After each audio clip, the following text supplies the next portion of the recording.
You already know exactly what you're avoiding.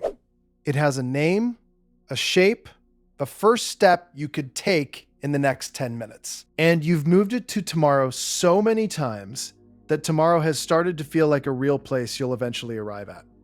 It isn't. By the end of this, you'll see why later is quietly the most expensive word in your vocabulary and what it's actually costing you to keep saying it. Here's how the lie works. You're not refusing to do the thing.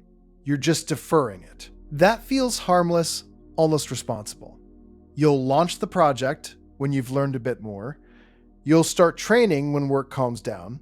You'll write the first page when you feel ready. Every later arrives wearing the costume of a reasonable adult making a sensible plan. But notice what your brain is really doing in that moment. It gets the full hit of relief from the decision, yes, I'm going to do this, while you stay on the couch.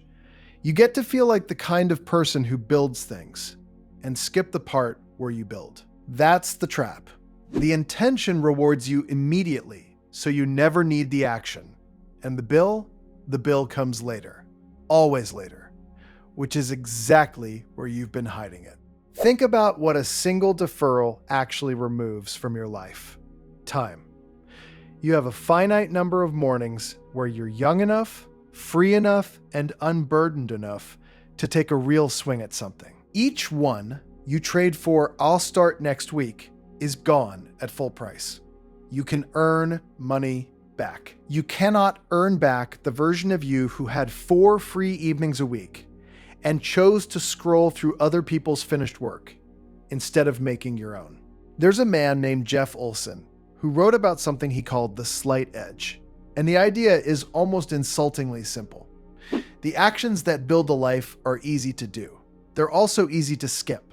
One missed workout doesn't show. One unwritten page doesn't show. One night you leave the editor closed, leave the client unemailed, leave the thing unshipped, and nothing happens. No alarm goes off.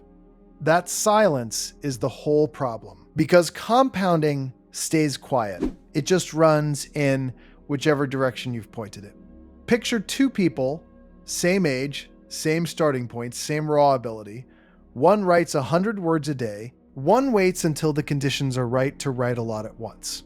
After a week, you literally can't tell them apart. After a month, barely. After 2 years, one has 3 finished drafts and a voice that sounds like nobody else. And the other has a slightly more detailed plan and a louder sense of guilt. Same talent, the gap got built entirely out of days that felt too small to matter, stacked quietly on top of each other until the pile became a wall. So why do we do it? Why defer the things we genuinely want? Part of it is that starting badly feels worse than staying still. As long as the project lives in your head, it's perfect. The business is going to crush it. The body is lean. The work is brilliant. The second you actually begin, reality walks in and the thing becomes clumsy, ugly, real. Later protects the fantasy. And a protected fantasy is a very comfortable, very expensive thing to own. But let's be honest about the other half of it. Because the comfortable explanation skips something real. Sometimes later is just fear in a nice coat. And sometimes you're genuinely wrecked. You're working a draining job to fund the dream. Your energy is real and finite, and willpower lectures don't refill it. Pretending every delay is cowardice would be a lie of its own. So here's the honest line between the two. Rest that you choose, on purpose, with a return time and people who hold you to it, that's fuel. I've been logging weekly targets in Pledge, Mastermind Circle, real stakes with a small group, link in the description. And it turns out a deadline you set in front of 4 people stops sliding. Later, that has no date, no trigger, no edge. That's a slow leak. One of them refills you. The other lets the days drain out quietly while you tell yourself you're recovering. Learn to feel the difference, because your whole future sits on that distinction. Now watch what happens to a person who lives in later for years. They don't crash. There's the strange part. They flatten. They become someone with incredible taste and no body of work. They can tell you exactly why every successful creator got lucky or sold out. They've swallowed so much advice they could teach the course, and they've shipped nothing. Their standards keep rising while their output stays at zero, and the gap between the two becomes the exact size of their frustration. You've met this person. The unsettling thing is how reasonable they sound. Every single delay was justified. The job really was busy. The timing really was bad. They were genuinely waiting for something. And one quiet decision at a time, they built a life made entirely of preparation for a life they never started. So how do you climb out? Not with a burst of motivation. That's just another high that fades by Thursday. You shrink the thing until later has nothing to grab onto. The reason you defer is that the task in your head is enormous. Launch the business, get in the best shape of your life, become a writer. Nobody starts that. It's too big to fall into. So you make the first move embarrassingly small. Instead of build the app, open the file, and name one function. Instead of train for an hour, put on the shoes, and stand outside. The goal of day one is to make the gap between intention and action so narrow that procrastinating costs more effort than just moving. Here's what nobody tells you about discipline. It's a feeling you don't have to summon. It's a structure you build so you need to feel almost nothing. The people you admire who ship constantly aren't grinding through heroic willpower every morning. They've made starting the path of least resistance. The work is wired to happen before the part of them that wants to negotiate even wakes up. And momentum, once it's real, defends itself. A 2-day streak is fragile. A 40-day streak starts protecting itself because now skipping feels like the loss. You stop asking whether you feel like it. The identity does the lifting.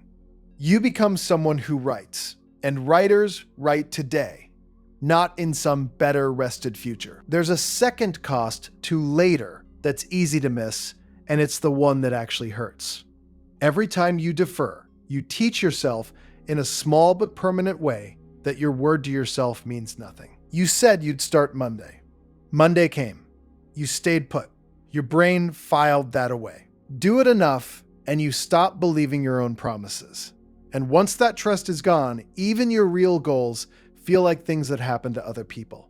The self-doubt you carry is a flaw you think you were born with. It's a reputation you built, one broken Monday at a time. Flip that, and something quietly powerful happens. Keep one small promise to yourself today, and you've made a tiny deposit in a very specific account.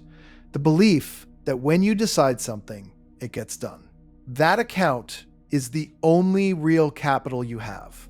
Not your followers, not your savings. The earned, evidence-backed confidence that you are a person who follows through. Everything you want to build sits on top of it. Let me give the other side its due, because there's a real version of waiting. Sometimes deferring is correct. You don't have the information yet. The timing genuinely matters. Patience is a real skill, and the person who launches 12 half-baked things a year is its own kind of broke. True, but notice the tell. Real patience has a condition attached. I'll launch when the prototype passes this test. I'll invest once I've saved this much. It points at a trigger in the world. The expensive later points at a feeling, when I'm ready, when I'm motivated, when it feels right. Feelings aren't conditions, they're weather. And you'll be waiting on that weather for the rest of your life. So the question isn't whether you're patient or impatient, it's whether your later has a hook in reality or whether it's just floating, attached to nothing, drifting your best years out to sea one comfortable evening at a time. Run the real math on this.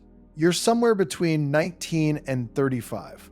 You have very roughly a few thousand days where you're young enough to be reckless and free enough to act on it. A few thousand. Every I'll start later spends one of them on nothing. No rest, no progress. Just a quiet little transaction where you hand over a day and receive a feeling of having dealt with it. That's the most expensive thing you own, traded for the cheapest thing you can feel. Here's the part that should sting in a useful way. The thing you keep pushing to later. It isn't waiting for you.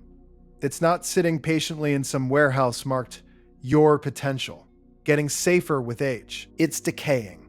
The window for that specific dream, with this specific energy and this specific freedom, is open right now and slowly closing.